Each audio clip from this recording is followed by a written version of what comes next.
e-training. I will be covering two lectures. The first one, as you are seeing on your screen, is the lecture on sedimentary textures. It will deal with the various types. Thereafter, I will be covering the second lecture of the session that will be on geological mapping techniques in the sedimentary terrain. So first of all, coming to the first lecture, that is the sedimentary textures. So, as you all know, yesterday we have listened to the lecture by Dr. Omnath Saha and Dr. S.K. Bharti Saab regarding the classification of rocks and various type of sedimentary rocks and its classification, as well as various type of sedimentary structures. Now, the sedimentary texture, it plays a vital role in determining the environment in which a type of sediment has deposited, and it involves basically a lot of lab work, and we have to collect the sediments, then we have to do the grain size analysis and all. So I will be covering the various type of textures, and then how we determine how we use those textures in determining the provenance as well as the environment of deposition of the sedimentary rocks. So here, coming to the texture of the sedimentary rocks. So what is texture? So the texture of a sediment refers to the group of properties that describe the individual and bulk properties of the particles making up the sediments. And here we have this two types. One is this composition, and another is the texture. So composition, it refers to the minerals from which the rocks are made, while the texture, it refers to the shape, size, and orientation of the mineral grains that make up the rock. So here we are mostly concerned with the texture part.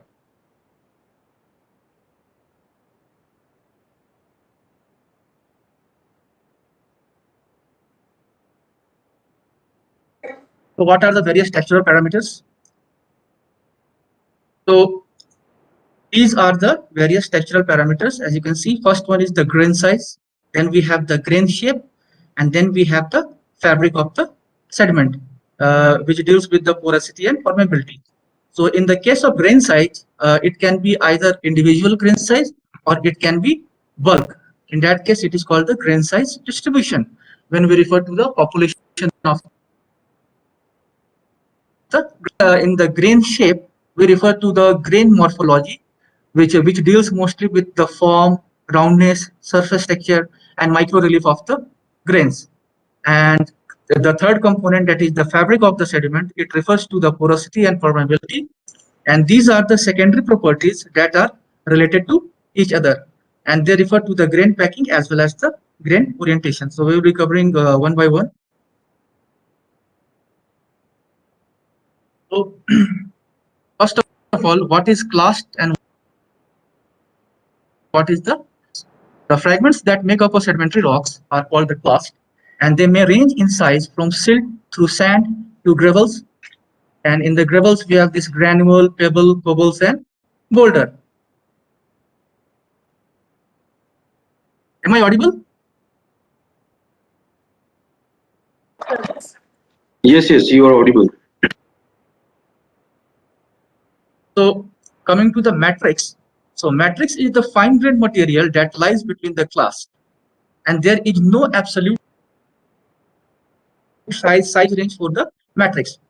So the matrix of a sandstone may be the silt size and clay size particles, whereas the matrix for a conglomerate may be the sand, silt, or clay. So basically, a matrix doesn't have any size constraint. The bigger will be the clast, and the smaller one, which will be occupying the interstitial spaces, they will be termed as the matrix. Now, what is sorting? So sorting is a description of the distribution of clast size that are present within a rock. And a well-sorted sediment is composed up of clasts that mainly fall in one class on the Wentworth scale of the grain size. While a poorly sorted deposit, it contains a wide range of clasts. Suppose if we have a rock, if it contains all the particles which are of the size of sand, fine sand, then we will call it as well sorted. And if it contains a varied size like fine sand, coarse sand, and with some granules and pebble, then it will be called as poorly sorted.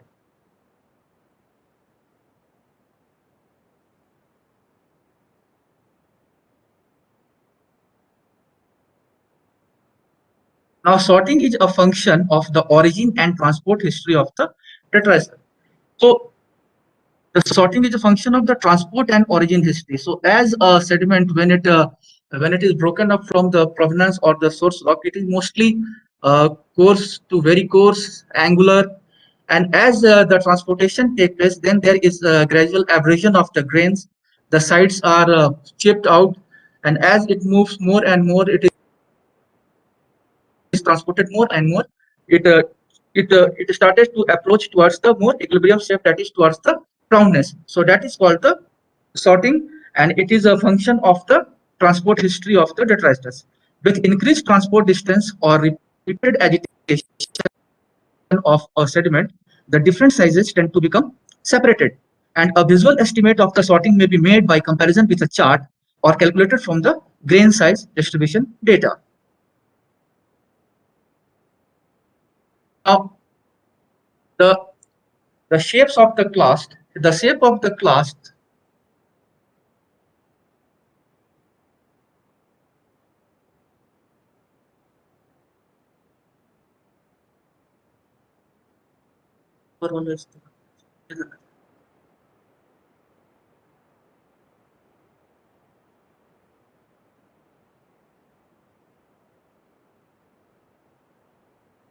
coming to the shape of the clast. So the shape of the clast in gravel and conglomerate are determined by the fracture properties of the bedrock they are derived from and the history of the transport. So we have these four type of shapes, as you can see here in this figure. First we have this discoid or oblate, then we have the equant, then we have the bladed, and then we have the rods or the rolled shape. So rocks with equally spaced fracture planes in all the direction, they form the cubic or the equant block. So these are the cubic or the equant block on the extreme right top in the figure. Here they form from spherical clast when the edges are rounded off. And the bedrock lithologies that break into slabs, such as well-bedded limestone or sandstone, they form clast with one axis shorter than the other, and they are termed as the oblate or discoid, which is the first top right first figure. Then we have the rod shape or the prolate clast, which are less common, and they form mainly from the metamorphic rocks with a strong linear fabric.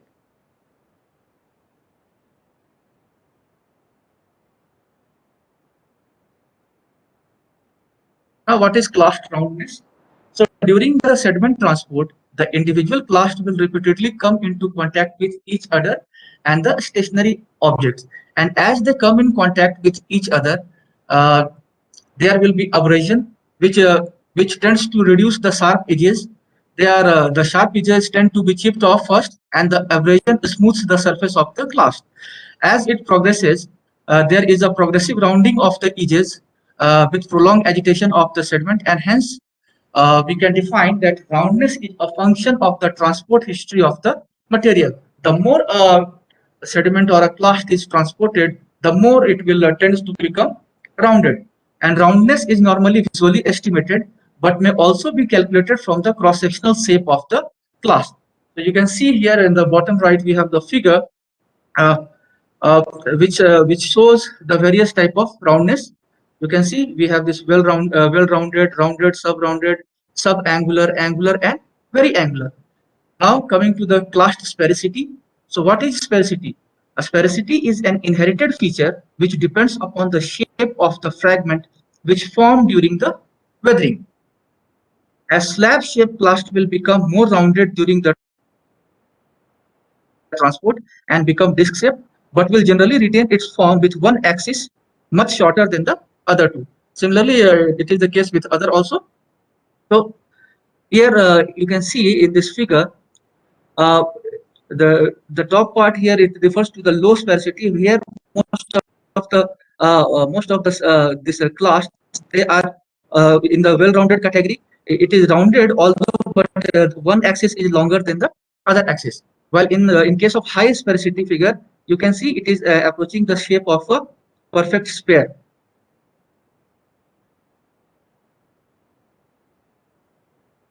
Now, what is fabric? So, if a rock has a tendency to break in certain direction or shows a strong alignment of elongate clast, this is described as the fabric of the rock. Like this mud rock, it breaks in platy fashion and fabric. Stone similarly breaks into thin slabs and is sometimes referred to as being flaggy.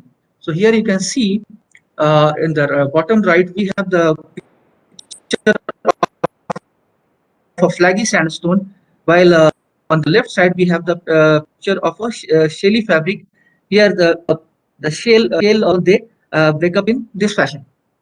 Now the fabric of this type are due to the anisotropy in the arrangement of the particles, and a rock with an anisotropic fabric would not show any preferred direction or fracture because it consists of evenly and randomly oriented particles. While in case of this flaggy sandstone, uh, it has a certain preferred direction of orientation along which it will break.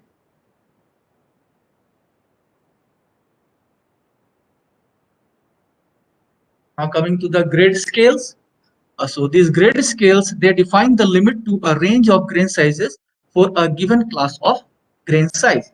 And sedimentologists, they commonly use the Woodin-Wentworth grade scale, which is most popular, and it sets most of the boundaries to vary by a factor of 2. And this 2 is on the logarithmic scale with a base of 2. They provide a basis for terminology that describe the grain sizes, like a medium sand falls between the range of 0.25 to 0.5. So you can see this 0.25 and again this 0.5, they are related, and they are logarithmic or exponential scale with a base of 2. So this is the Woodin-Wentworth scale of the grain size analysis, and you can see here we have this size range starting at the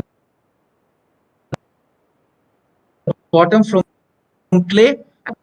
In the extreme left side, we have the size in millimeters, while here we have the corresponding pi values, which are these pi values, they are logarithmic. And here also the size also, you can see they are logarithmic. They are just the square of the repeated successive sizes. So you can see here. So in the phi scale, we have ranges from +8 to -8, where the +8 value refers to the clay, while -8 refers to the boulders. And here the sand has a range from 4 to -1. So in that we have this at the 4 we have the very fine sand, then we have the medium, then we have the coarse. Similarly, in case of the boulders, the that is -8 pi, we have the size in millimeters is 256 mm, and these are the corresponding nomenclatures which are size stone, clay, siltstone, silt, arenite, RSS, sandstone, sandstone, sand, conglomerate, breccias, and like that. Now, the grain size scale was proposed by Crumlin, Woodin, Wentworth, and Fole. But we mostly we use this Woodin and Wentworth. And the grade scale, they have this boulders, cobble, gravel, sand, silt, and clay, which I already explained in the previous diagram. And this is the formula, the phi scale. That is, this phi refers to minus log at the base of 2 into this diameter. This is D is stands for diameter in millimeter of the grain size. So all this Woodin-Wentworth scale, it has been derived on the basis of this phi scale only, which is logarithmic. And here you can see this diagram, it refers to the frequency, and in the left side, as we move toward the left side, we have the increasing grain size, and as we move toward the right side, we have the decrease in the grain size. So here you can see The positive value, they reflect the decrease in the grain size, like this sand, silt, and clay. And while the negative values of the pi, they refer to the increase in the grain size, like pebble, cobble, boulders, and vice versa. So, what is granulometric or the class shape analysis? So, this is the quantitative assessment of the percentage of different grain sizes in the clastic sediments and sedimentary rocks, and this data and measurement of the shape of the clast can be used in the description and interpretation of the clastic sedimentary materials. And there are a variety of methods for doing this granulometric analysis, and it depends upon the type of samples that we collect. And it is a very labor intensive work, and some of the methods which are used for this granulometric analysis are given in this table below. As you can see, first, if the sample is unconsolidated sediment and disaggregated sedimentary rock, and here, if the size ranges are boulders, cobbles, and pebbles, then the method of analysis is manual measurement of the individual clast. We manually measure the size of the clast with the help of that vernier caliper and all. And if we have the smaller fraction size like this granules sand, then we see settling tube analysis. And while for clay, pipette analysis, sedimentation balance, sedigraph, laser diffractometry, electroresistance size analysis. And if the lithified, when it is compact, then how granulometric analysis? So here again, if the rock is bubble or pebble size, then we have to manually measure the size of each individual clast. And in the sand size, sand and granule range, we have to do the thin section measurement as well as the image analysis. While for clay, we have the electron microscopy.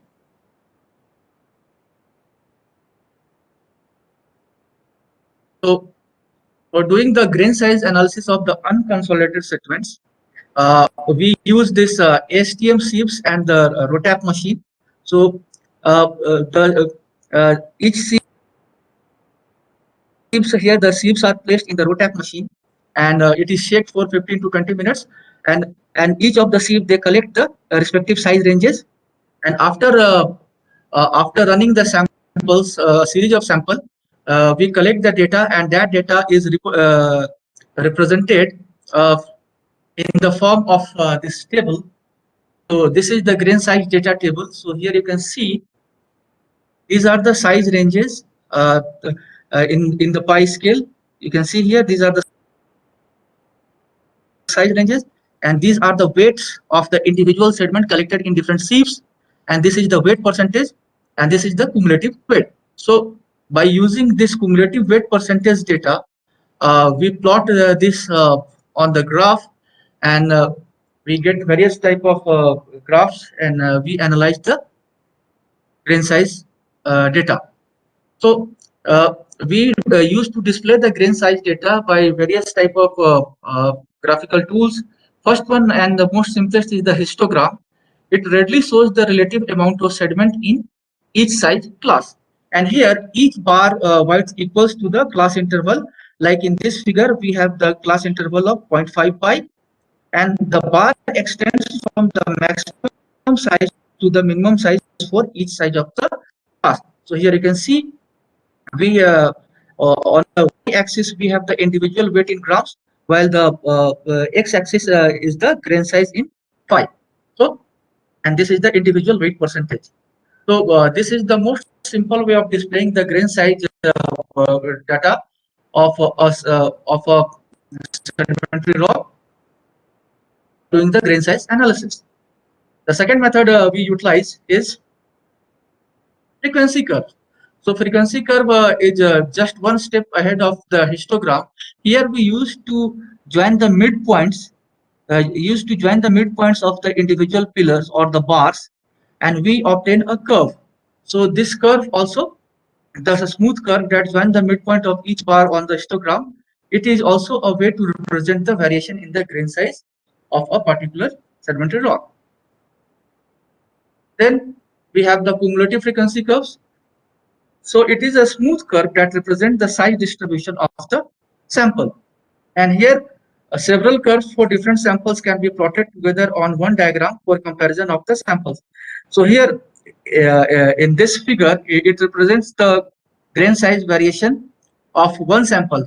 We can in this graph we can put the data of several samples at one time for comparison.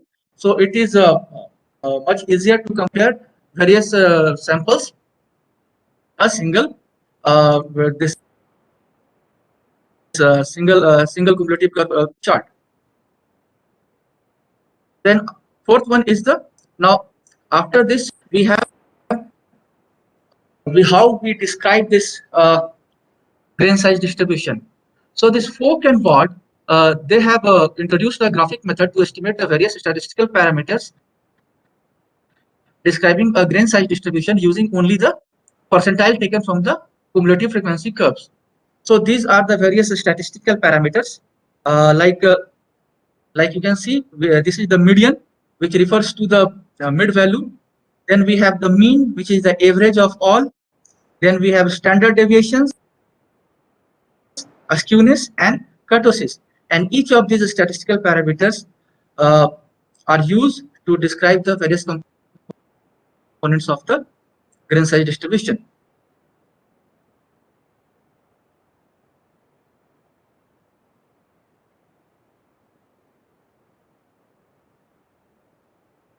So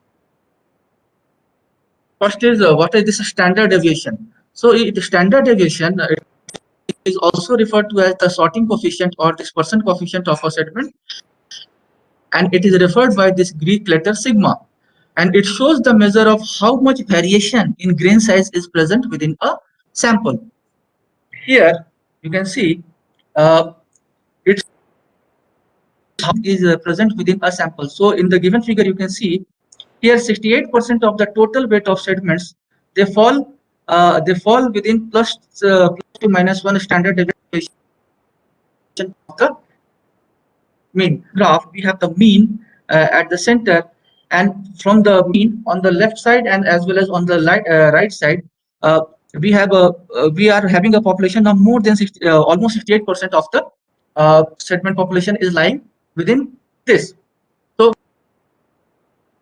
the grain size here the grain size percentage, that is 68% of the grains are falling within the 1 pi to minus 1 pi range. So this is the standard deviation.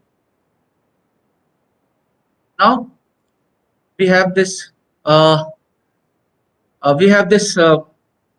this table which shows the different standard deviation range, and accordingly we have this. If the sigma is less than 0.35 pi, it is called very well sorted.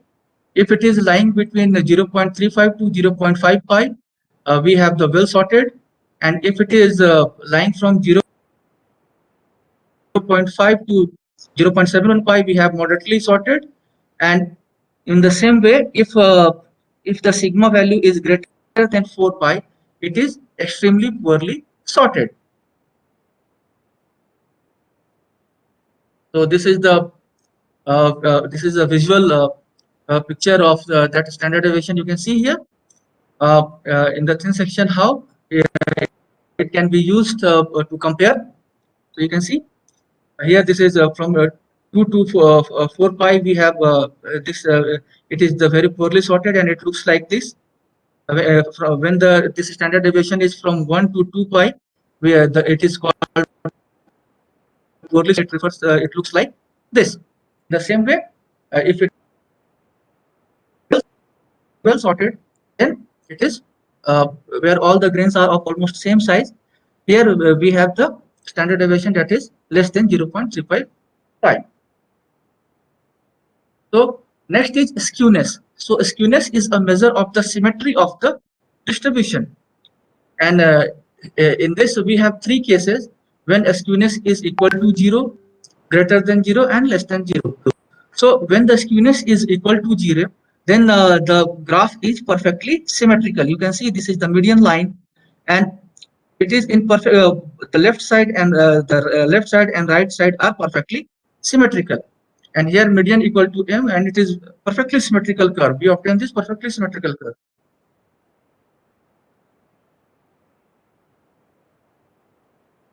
And when skewness is greater than 0, then the distribution has more fine particles than a symmetrical distribution would have. So here you can see we have the excess fine particles are toward this side. Similarly, and here m is finer than the median. So you can see if the skewness value is greater than plus 0.3, it is called strongly fine skewed. If it ranges from plus 0.3 to plus 0.1, then it is fine skewed. And if it ranges from 0.10 to minus 0.10, then it is near. It ranges from minus 0.10 to minus 0.30, it is called coarse skewed. And if it is greater than minus 0.30, it is called strongly coarse skewed.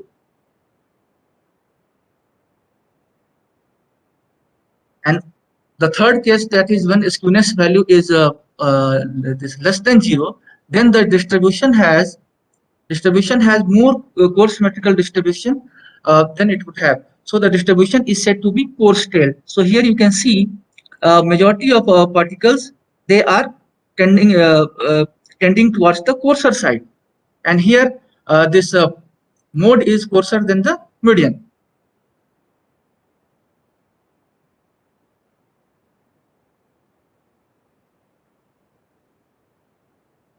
The third parameter is the kurtosis.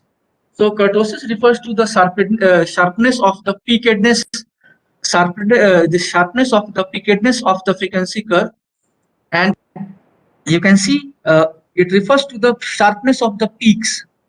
So when the peaks are very sharp, we have a prominent sharp summit type of peak, then it is called leptokurtic, and when it is relatively smooth, it is called mesokurtic, and when it appears to be flattened, it is called platykurtic. So this kurtosis value is greater than 1, then it is called sharp peak for leptokurtic. If the kurtosis value is equal to 1, then it is called normal or mesokurtic, and if the kurtosis value is less than 1, then it is called flat peak or platykurtic. And here the sharp peak curves, they indicate better shorting in the central portion. So sharp peaks, they indicate that there is a better shorting in the central portion of the graph, and if it is mesokurtic, then there is a variation. And if this peak is flat, it indicates the opposite of the sharp peak.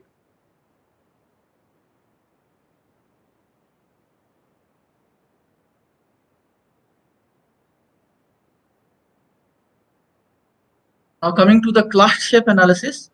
So analysis is carried out by measuring the longest, shortest, and intermediate axis of the clast and calculating an index of its shape. And here the main control on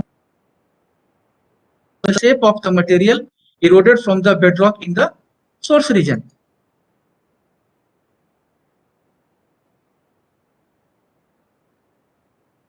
If a rock breaks up into cubes after transport, the rounded clast will be spherical, and if the bedrock is thinly bedded and breaks up into slabs, then the resulting clast will be discoid. And so the clast shape analysis is therefore the most informative about the character of the rocks in the source area and provides little information about the depositional environment.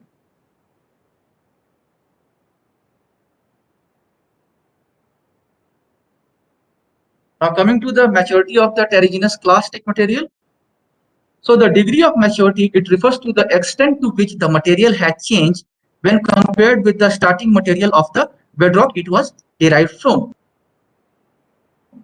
So maturity can be measured in terms of either texture or composition. So we have two types of maturity: textural maturity as well as the compositional maturity. So compositional maturity, it refers to the uh, uh, maturity of the minerals, while the texture maturity refers to the maturity in the shape. It means the more rounded and equal size grains, they are more mature texturally. And if we have the percentage of more stable minerals like quartz, then they are called mineralogically mature. So normally a compositionally mature sediment is also texturally mature, but exceptions. For example, on a beach around a volcanic island, where only mineralogically unstable components like basaltic rocks and minerals are available, but the texture reflects an environment where there has been prolonged movement and grain abrasion by the action of the waves and currents. While the textural maturity, the texture of the sediment or sedimentary indicates something about the erosion, transport, and depositional history. The textural classification of maturity is independent of the composition. Here, the textural maturity of a sediment is most useful when comparing the material derived from the same source.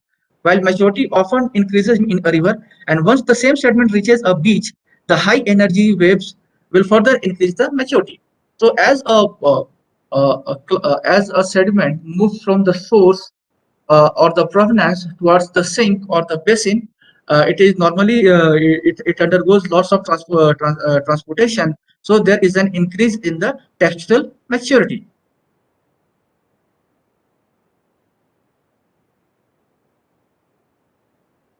Now, this diagram has been taken from the Garanicos. It shows the flow diagram of the determination of textural maturity of terrigenous clastic sedimentary rocks.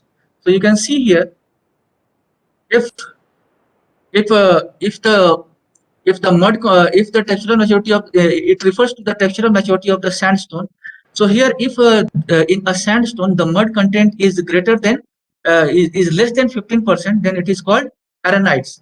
And when this arenites they in terms of sorting, when they have their value is less than 0.5, they are called well sorted. And if their value is less than greater than 0.5, they are called poorly sorted. And if the mud content is greater than 15%, they come in the category of this vacay, and they will be classified as immature. While when when it contains when it is poorly sorted and have uh, it is called submature. And on the basis of the clast shape, if it is rounded, then it is called supermature, and if it is angular, then it is called mature. Mineralogical maturity. So mineralogical maturity or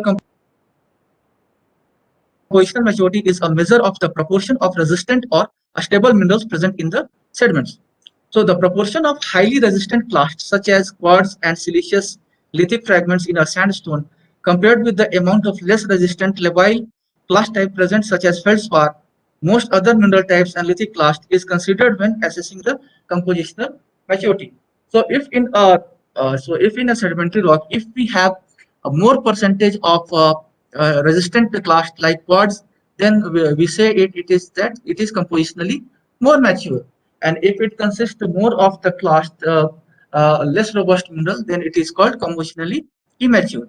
So a sandstone is compositionally mature if the proportion of quartz grain is very high, and it is called quartz arenite according to the Petitjean classification scheme. And if the ratio of quartz, feldspar, and lithic fragments mean that the composition fall in the lower part of the triangle, then it is called a mineralogically immature sediment.